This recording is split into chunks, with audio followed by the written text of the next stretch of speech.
Pembangunan lapas produktif di Prabu Muli akan mencontoh lapas produktif di Pulau Jawa. Pihak Pemkot Prabu Muli sendiri telah menyiapkan lahan seluas 18 hektar di perbatasan Prabu Muli dan Pali guna pembangunan lapas ini. Rencana untuk lapas produktif di Prabu Muli akan mencondong ke bidang pertanian dan juga peternakan. Untuk penghuni di lapas produktif ini sendiri, menurut Kadif Pemasyarakatan Kanwil Kemenkumham Sumsel, ialah para WBP yang mendekati bebas. Sehingga nantinya mereka akan diberikan pelatihan-pelatihan, sehingga ketika bebas, WBP telah punya keahlian. Jadi harapannya kalau itu ada mungkin dibuatkan sebagai lapas terbuka, satu-satunya di Sumsel kalau itu terwujud. Dengan harapan bahwa itu sebagai satu pusat pembinaan atau pelatihan bagi warga binaan di bidang kemandirian.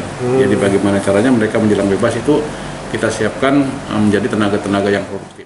Nantinya jika telah terrealisasi proses hibah tanah, Kanwil Kemenkumham Sumsel akan berkomunikasi dengan pusat untuk pembangunan lapas produktif itu sendiri. Firman Hidayat, PAL TV.